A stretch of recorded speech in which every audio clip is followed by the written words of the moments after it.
اللهم اجعل يوم عرفة يوما لغفران الذنوب وقضاء الحاجات وتفريج الكربات ورزق الخيرات وقربك يا رحمن.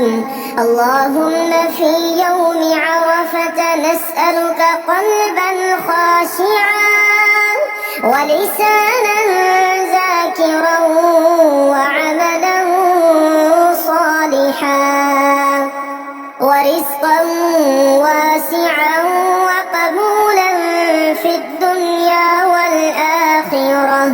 اللهم اجعلنا من العتقاء في يوم عرفة ومن السعداء في الدارين، واغفر لنا ما قدمنا وما أخرنا.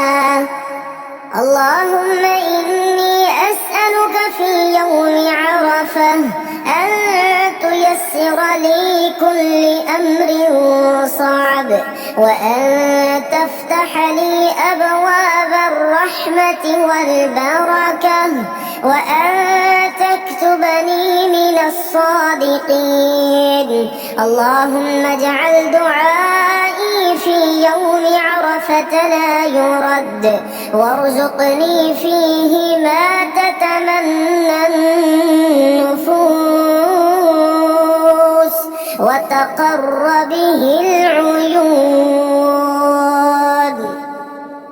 اللهم تقبل حج الحجاج وسهل سبلهم واحفظهم في رحلتهم، وارزقهم حجا مبرورا وسعيا مشكورا وذنبا مغفورا، وردهم إلى أهلهم سالمين غانمين، واجعل ما أنفقوا في سبيلك زادا إلى رضوانك ودرجات الجنان.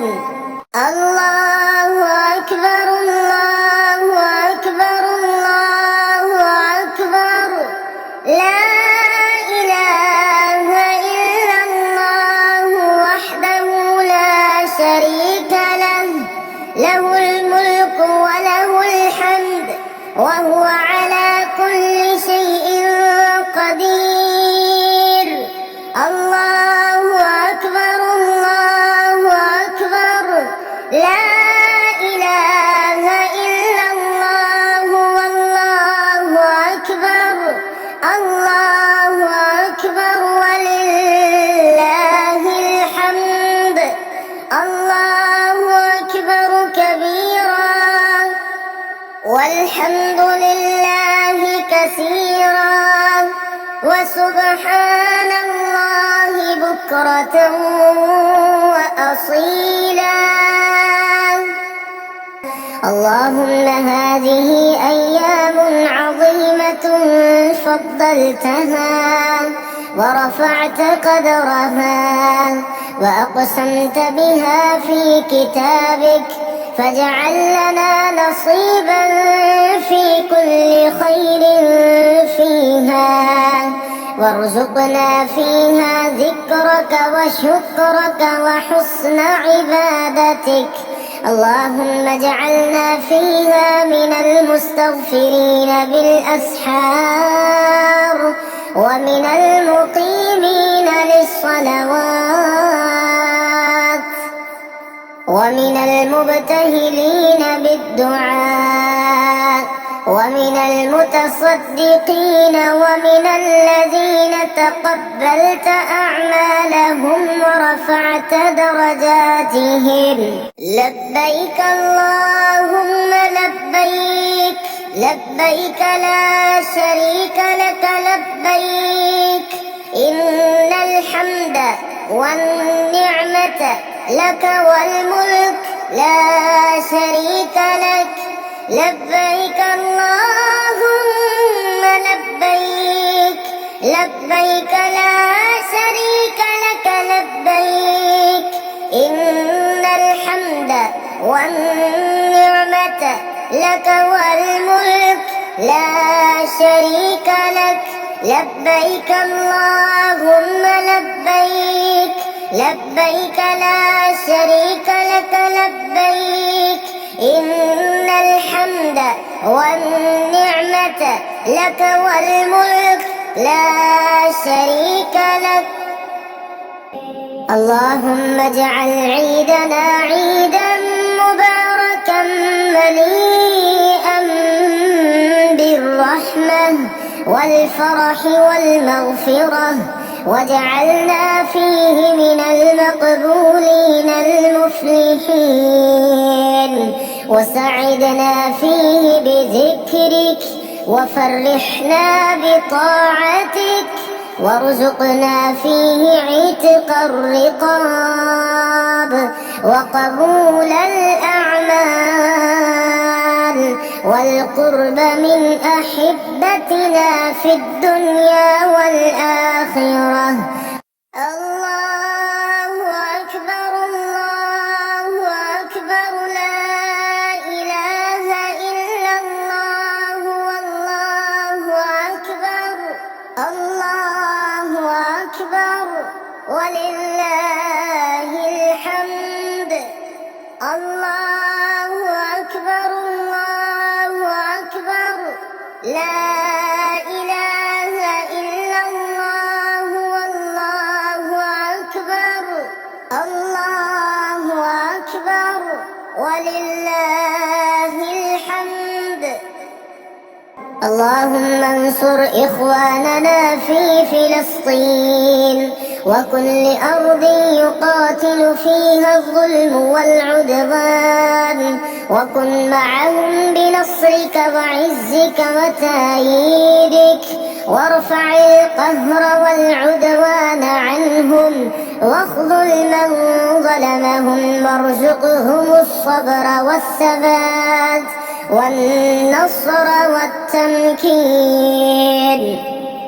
اللهم لك الحمد كما ينبغي لجلال وجهك وعظيم سلطانك.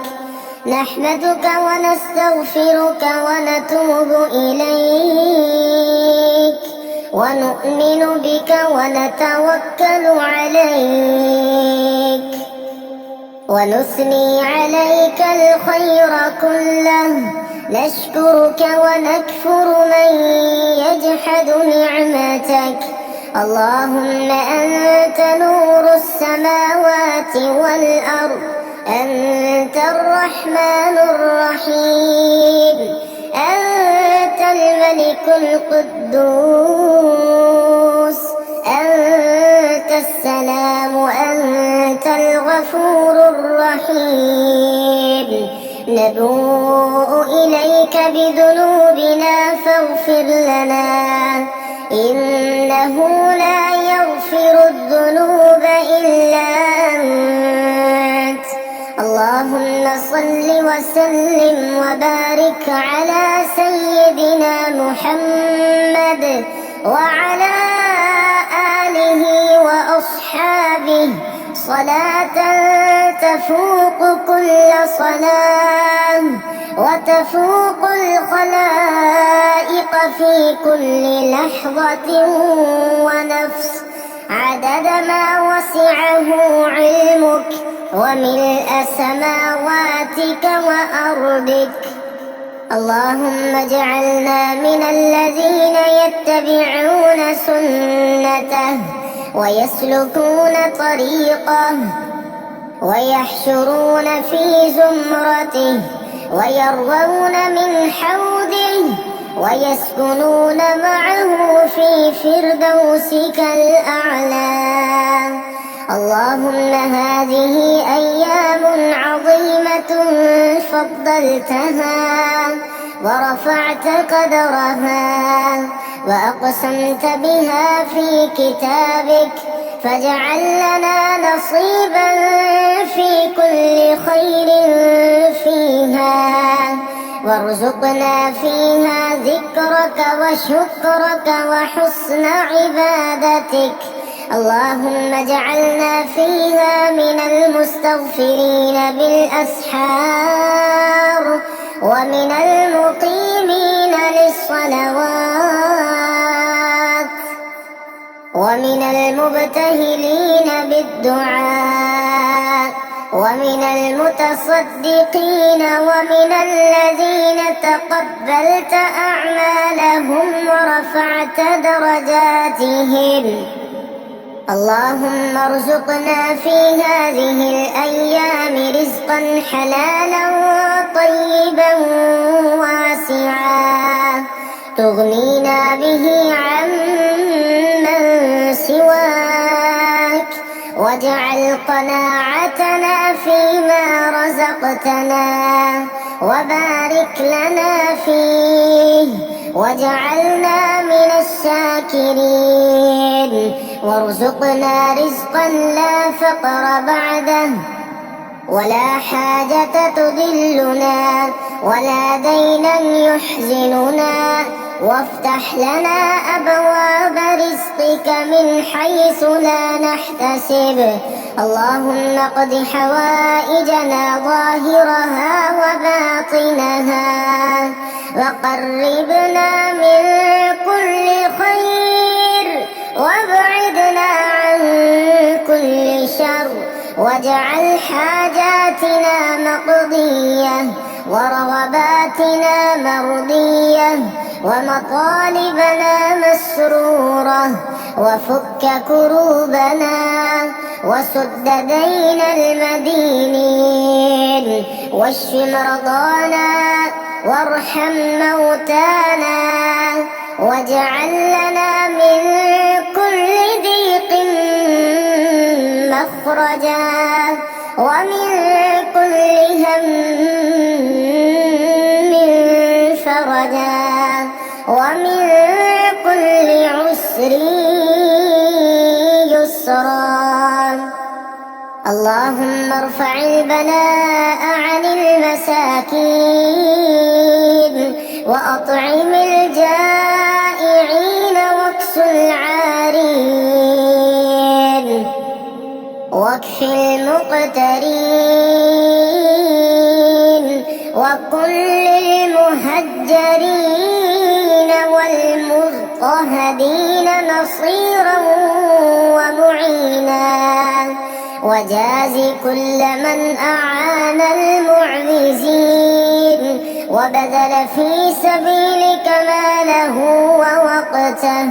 اللهم تقبل حج الحجاج وسهل سبلهم، واحفظهم في رحلتهم، وارزقهم حجا مبرورا وسعيا مشكورا وذنبا مغفورا، وردهم إلى أهلهم سالمين غانمين، واجعل ما أنفقوا في سبيلك زادا إلى رضوانك ودرجات الجنان. اللهم انصر إخواننا في فلسطين وكل أرض يقاتل فيها الظلم والعدوان، وكن معهم بنصرك وعزك وتأييدك، وارفع القهر والعدوان عنهم، واخذل من ظلمهم، وارزقهم الصبر والثبات والنصر والتمكين. اللهم اجعل عيدنا عيدا مباركا مليئا بالرحمة والفرح والمغفرة، واجعلنا فيه من المقبولين المفلحين، وسعدنا فيه بذكرك، وفرحنا بطاعتك، وارزقنا فيه عتق الرقاب وقبول الأعمال والقرب من أحبتنا في الدنيا والآخرة. اللهم أصلح أحوال المسلمين واجمع كلمتهم ووحد صفوفهم وارفع عنهم الفتن والفرقة وارزقهم الهدى والتقوى والصلاح واحفظهم من كل سوء واجعلهم قدوة للخير ومصداقا لرحمتك في الأرض. اللهم اختم لنا بالسعادة واجعل آخر كلامنا لا إله إلا الله واجعلنا في جوار نبيك في جنة الفردوس واجعل هذه الأيام سببا في مغفرتنا وعتق رقابنا من النار. آمين يا رب العالمين. وصلى اللهم على سيدنا محمد وعلى آله وصحبه أجمعين.